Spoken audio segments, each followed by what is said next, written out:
കേരളത്തെയാണ് അപമാനിക്കാൻ ശ്രമിച്ചതെന്നാണ് മുഹമ്മദ് റിയാസ് മിനിസ്റ്റർ പറഞ്ഞത്. മറ്റു മന്ത്രിമാർക്കും ഈ വിഷയത്തിൽ പ്രതികരിക്കാനുണ്ട്, അവർക്കും രോഷമുണ്ടെന്നാണ് മനസ്സിലാക്കുന്നത്.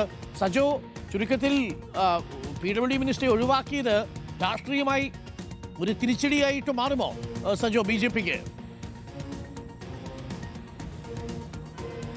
ഡോക്ടർ അരുൺകുമാർ, ഉർവശി ശാപം ഉപകാരമായി എന്നൊക്കെ പറയുമല്ലോ, അതാണ് യഥാർത്ഥത്തിൽ ഇവിടെ സംഭവിച്ചിരിക്കുന്നത്. മന്ത്രി മുഹമ്മദ് റിയാസിന്, അതായത് സംസ്ഥാനത്തെ നോഡൽ ഏജൻസി എന്ന് പറയുന്നത് പൊതുമരാമത്ത് വകുപ്പാണല്ലോ, എന്ന് മാത്രമല്ല സംസ്ഥാന സർക്കാർ ഭൂമി ഏറ്റെടുക്കുന്നതിന് വേണ്ടിയുള്ള പണം നൽകി അതിലടക്കമുള്ള പങ്കാളിത്തവും കൃത്യമായി അറിയാം. അപ്പോൾ ആ സന്ദേശമൊക്കെ ആളുകളിലേക്ക് ഇതിലും നന്നായി കൊടുക്കാൻ കഴിയില്ല എന്ന തിരിച്ചറിവാണ്. അപ്പോൾ വീണ് കിട്ടിയ ആയുധമായി മാറി.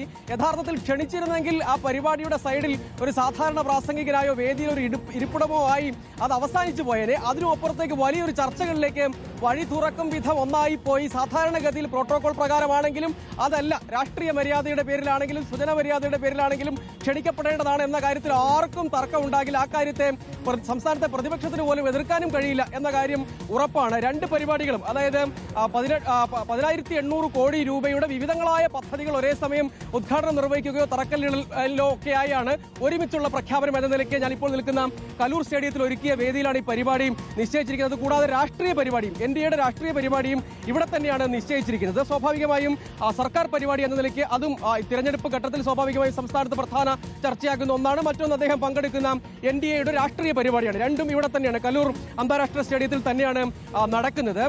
വികസിത കേരളം മോദിക്കൊപ്പം എന്ന NDAയുടെ ക്യാമ്പയിൻ അടക്കം അതിന്റെ കൂടി ഭാഗമായി അദ്ദേഹം പങ്കെടുക്കുകയും ചെയ്യുന്നു. അതിനും അപ്പുറത്തേക്ക് കേന്ദ്ര സർക്കാരിന്റെ ഔദ്യോഗിക പരിപാടിയിൽ ഏറ്റവും സംസ്ഥാനത്ത് ഈ തെരഞ്ഞെടുപ്പിൽ, ഒരുപക്ഷെ ഈ തെരഞ്ഞെടുപ്പിൽ ഏറ്റവും പ്രധാനപ്പെട്ട ഒരു പ്രചരണ വിഷയമാക്കി മാറ്റാൻ സംസ്ഥാന സർക്കാർ, പ്രത്യേകിച്ച് ഇടതുമുന്നണി ഉദ്ദേശിക്കുന്നത്, അവർ പലപ്പോഴായി ആവർത്തിച്ച് സൂചിപ്പിച്ചതുപോലെ ഒരു വിഷയം ഉറപ്പായും ദേശീയപാത, കാലങ്ങളായി മുടങ്ങിക്കിടക്കുന്ന ദേശീയപാത പിണറായി സർക്കാർ വന്നതിന് ശേഷം അതിന് വേഗം വെച്ചു, അതിന്റെ ഭൂമി ഏറ്റെടുത്തു, നിർമ്മാണ പ്രവർത്തനങ്ങൾ അതിവേഗം പുരോഗമിക്കുന്നതെന്നാണ്. രണ്ട് പ്രധാനപ്പെട്ട റീച്ചുകൾ, കോഴിക്കോട് ബൈപ്പാസ് അടക്കം തലപ്പാടിയിൽ നിന്നുള്ള പാത, അങ്ങനെ രണ്ട് ആദ്യ റീച്ചുകളാണ് ഉദ്ഘാടനം ചെയ്യപ്പെടാൻ പോകുന്നത്. അതിൽ തന്നെ വിവാദമുണ്ടായത് ഒരർത്ഥത്തിൽ LDFന് ഗുണകരമായി. സർക്കാർ ഉറപ്പായും അതിന്റെ തുടർ ചർച്ചകൾ രാഷ്ട്രീയ വിഷയങ്ങളായി തന്നെ നിലനിർത്തും. അതൊരു പ്രധാനപ്പെട്ട തിരഞ്ഞെടുപ്പ് വിഷയമായി കൂടി മാറുന്നു എന്നതാണ് ഇതിൽ ഏറ്റവും പ്രധാനമായി മാറുന്നത്. ഡോക്ടറെ, ഓക്കെ, താങ്ക് യു. സജോ ദേവസ്യാണ് വിവരങ്ങൾ നൽകിയത്.